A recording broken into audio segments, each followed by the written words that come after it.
नमस्कार, स्वागत है आपका फटाफट खबरों में। मैं हूं आपके साथ रुचिका जसवाल। आज हम लेकर आए हैं दिल्ली के हर छोटे बड़े शहर के सबसे तेज और ताज़ा खबरें। तो चैनल को सब्सक्राइब कीजिए और वीडियो कहां से देख रहे हैं कमेंट बॉक्स में जरूर बताएं।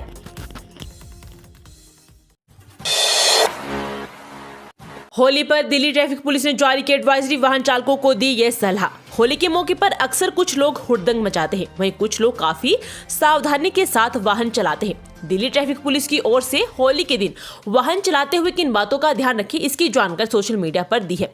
हम इस खबर में आपको बता रहे हैं कि होली के मौके पर दिल्ली ट्रैफिक पुलिस की ओर से किन बातों को ध्यान रखने की जरूरत है और किन बातों को ध्यान रखने की उन्होंने अपील की है। होली के मौके पर दिल्ली ट्रैफक पुलिस की ओर से सोशल मीडिया पर इस बात की जानकारी दी गई है कि किस तरह से वाहन चलाएं जिससे ट्रैफिक नियमों का उल्लंघन ना हो पाए। एनसीआर में अचानक बदला मौसम, अगले 2-3 घंटों में हो सकती है बारिश। मौसम विभाग के अनुसार बादल पश्चिम से दिल्ली में प्रवेश कर रहे हैं और अगले 2-3 घंटों के दौरान दिल्ली से होते हुए नोएडा, फरीदाबाद, गाजियाबाद और एनसीआर के आसपास के इलाकों की ओर बढ़ने की संभावना है। इसी अवधि के दौरान दिल्ली और एनसीआर में 30 से 40 किलोमीटर प्रति घंटा की रफ्तार से चलने वाली तेज हवा के साथ हल्की बारिश की संभावना है। रविवार को अधिकतम तापमान 34.1 डिग्री सेल्सियस दर्ज किया गया, जो सामान्य से 3 डिग्री कम है। न्यूनतम तापमान 16.9 डिग्री सेल्सियस दर्ज किया गया। शनिवार को दिल्ली में अधिकतम तापमान 34.1 डिग्री सेल्सियस दर्ज किया गया, जो सामान्य से 3 डिग्री सेल्सियस अधिक था। यह सीजन में अब तक सबसे ज्यादा था। न्यूनतम तापमान 16.2 डिग्री सेल्सियस दर्ज किया गया, जो सामान्य से 1 डिग्री सेल्सियस कम है। लोकसभा चुनाव से पहले दिल्ली कैंट से 3 करोड़ रुपए की नकदी बरामद, पुलिस ने 4 युवकों को दबोचा। लोकसभा चुनाव को लेकर जारी की गई आचार संहिता के बीच दिल्ली कैंट थाना पुलिस ने हवाला के 3 करोड़ रुपए जब्त कर 4 आरोपितों को पकड़ा है। आरोपितों की पहचान शाहदरा के मोहम्मद शोमीन, जीशान, दानिश व संतोष के रूप में हुई है। यह पैसा शाहदरा इलाके के ही स्क्रैप डीलर के पास ले जाया जा रहा था। चारों आरोपित स्क्रैप डीलर के मकान में ही परिवार के साथ किराए पर रहते हैं। पुलिस ने इसकी जानकारी आयकर विभाग को दे दी है। पुलिस स्क्रैप डीलर को पकड़कर पैसे के स्रोत का पता लगाने की कोशिश कर रही है। 31 मार्च को रामलीला मैदान में इंडिया गठबंधन की हुंकार, कांग्रेस बोली खतरे में देश का लोकतंत्र। इंडिया गठबंधन केंद्र सरकार के खिलाफ 31 मार्च को रामलीला मैदान में रैली का आयोजन करेगा। इस दौरान इंडिया गठबंधन के नेता देश को बचाने, तानाशाही खत्म करने के लिए अपनी आवाज को बुलंद करेंगे। रामलीला मैदान से संयुक्त लड़ाई को देश के अंदर बढ़ाएंगे। दिल्ली कांग्रेस और आप की साझा प्रेस कॉन्फ्रेंस में यह बातें कही गई। कांग्रेस ने कहा कि देश के लोकतंत्र पर हमला हो रहा है, विपक्ष को खत्म करने की साजिश की जा रही है। दिल्ली में मोदी बनाम केजरीवाल हो सकता है लोकसभा चुनाव, जनता को जोड़ने में जुटी भाजपा आप। देश की राजधानी दिल्ली में पूरा लोकसभा चुनाव मोदी बनाम केजरीवाल के मुद्दे के इर्द गिर्द हो सकता है। शराब घोटाले में अरविंद केजरीवाल की गिरफ्तारी के बाद भाजपा और आम आदमी पार्टी लोगों को अपने साथ जोड़ने की कोशिश में जुट गई है। आम आदमी पार्टी केजरीवाल की गिरफ्तारी का भावनात्मक लाभ उठाने की कोशिश में है, तो भाजपा लोगों के बीच जाकर ये प्रचारित करने की कोशिश कर रही है कि केंद्र सरकार ने भ्रष्टाचार के विरुद्ध कड़ी कार्रवाई का अपना वादा निभाया है। टीचर बना हैवान, 4 साल की बच्ची से किया दुष्कर्म। ट्यूशन पढ़ने आई थी मासूम, तबीयत बिगड़ने पर हुआ खुलासा। पूर्व दिल्ली के पांडु नगर में 4 साल की बच्ची से शिक्षक ने दुष्कर्म किया। घटना के बाद मासूम की तबीयत बिगड़ गई, उसे LBS अस्पताल ले जाया गया। हालत गंभीर होने पर उसे एम्स रेफर कर दिया गया। वहीं घटना के बाद लोग सड़कों पर उतर आए और नारेबाजी करने लगे। मासूम और आरोपी दोनों अलग अलग समुदाय के हैं। ऐसे में कुछ शरारती लोगों ने घटना को सांप्रदायिक रंग देने का प्रयास किया। हालात देखते ही तुरंत कई थानों की पुलिस को मौके पर भेजा गया।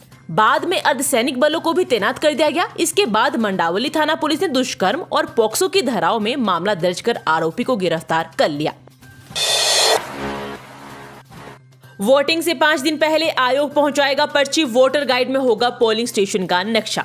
चुनाव आयोग अपनी तैयारियों में लग गया है। यूपी के मुख्य निर्वाचन अधिकारी नवदीप रिणवा ने बताया कि सभी मतदाताओं को मतदाता सूचना पर्ची जारी की जाएगी। इस मतदाता सूचना पर्ची के आगे के भाग पर वोटर लिस्ट में भाग संख्या व नाम, क्रम संख्या, पोलिंग स्टेशन का नाम, मतदान की तिथि और QR कोड आदि होगा। पर्ची के पीछे पोलिंग स्टेशन का नक्शा, BLO का नाम व मोबाइल नंबर, मतदान करने के लिए निर्धारित वैकल्पिक दस्तावेज का ब्यौरा व अन्य महत्वपूर्ण निर्देश रहेंगे।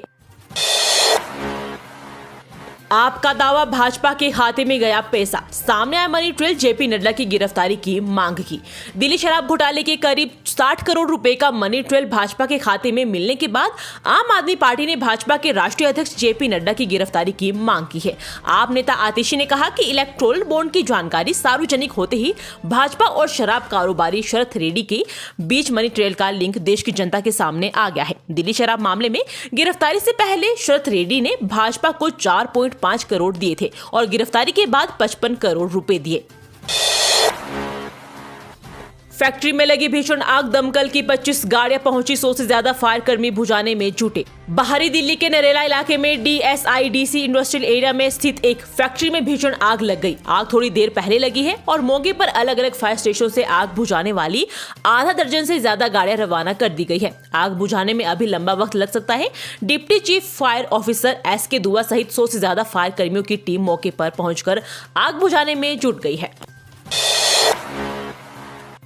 दिल्ली का सनकी युवक चाकू से लड़की पर किए ताबड़तोड़ वार, घटना का रोंगटे खड़े कर देने वाला CCTV फुटेज आया सामने। दिल्ली के मुखर्जी नगर से एक दिल दहला देने वाला वीडियो सामने आया है, जिसमें दिख रहा है कि एक सनकी युवक एक लड़की पर चाकू से हमला कर देता है। मुखर्जी नगर का यह वीडियो तेजी से वायरल हो रहा है। लड़की को गंभीर चोटें नहीं आई, वो खतरे से बाहर बताई जा रही है। घटना 22 मार्च की बताई जा रही है। आरोपी युवक को गिरफ्तार कर लिया गया है। जानकारी के मुताबिक वीडियो में दिख रहे युवक का नाम अमन है। उसने दिन दिहाड़े एक लड़की पर चाकू से हमला कर दिया। राहगीरों ने हस्तक्षेप कर आरोपियों को रोकने और पकड़ने का प्रयास किया। इस हमले में लड़की को गंभीर चोट नहीं आई और वह खतरे से बाहर। ईडी की कस्टडी से केजरीवाल ने जारी किया पहला आदेश। जल समस्या को लेकर दिल्ली CM ने आतिशी से कही ये बात। दिल्ली के मुख्यमंत्री अरविंद केजरीवाल ने प्रवर्तन निदेशालय की कस्टडी में जाने के बाद पहला आदेश जारी किया है। जल मंत्रालय को लेकर अरविंद केजरीवाल ने ये ऑर्डर जारी किया है। अरविंद केजरीवाल ने नोट जारी कर लिखित में जल मंत्री को आदेश दिया है। दिल्ली की जल मंत्री आतिशी ने एक प्रेस कॉन्फ्रेंस को संबोधित किया और जल विभाग के लिए दिल्ली के CM अरविंद केजरीवाल द्वारा भेजे गए आदेश को पढ़ा। आतिशी ने कहा, ऐसी स्थिति में भी वो अपने बारे में नहीं बल्कि दिल्ली की जनता और उनकी समस्याओं के बारे में सोच रहे हैं। JNU छात्र संघ चुनाव, वोटों की गिनती जारी, कई सेंटरों में ABVP आगे। लैंग्वेज स्कूल की मतगणना से साफ होगी तस्वीर। जवाहरलाल नेहरू विश्वविद्यालय छात्र संघ चुनाव में शनिवार रात 3 बजे से सेंट्रल पैनल के लिए मतगणना शुरू हुई है, जो कि अभी लगातार जारी है। साइंस, इंजीनियरिंग समेत कई अन्य सेंटर के वोटों की गिनती के तहत शुरुआती रुझानों में अखिल भारतीय विद्यार्थी परिषद को बढ़त थी। लैंग्वेज स्कूल की मतगणना पूरी होने के बाद तस्वीर साफ होगी। दरअसल वहां लेफ्ट का दबदबा रहता है। JNU कैंपस में शुक्रवार आधी रात 3 बजे से मतगणना शुरू हुई है। लगातार जारी मतगणना में पहले स्कूल काउंसिलर के प्रत्याशियों के नतीजे जारी हुए। ABVP ने शनिवार को दावा किया था कि 9 में से 5 स्कूल काउंसिलर पद पर भगवा ने क्लीन स्वीप की है। इसके अलावा 18 में से 12 काउंसिलर सीटों पर भी जीत हासिल की है। हालांकि JNU छात्र संघ चुनाव समिति की ओर से शनिवार को कोई भी काउंसिलर सीट के नतीजों पर जीत की आधिकारिक सूचना नहीं दी गई थी। JNU छात्र संघ चुनाव में मतदाताओं के जागरूक होने के कारण ही पिछले साल की तुलना में मतदान में करीब 5% की बढ़ोतरी हुई है। ये थी आज की फटाफट खबरें। हम मिलेंगे अगले बुलेटिन में, तब तक के लिए धन्यवाद। जय हिंद।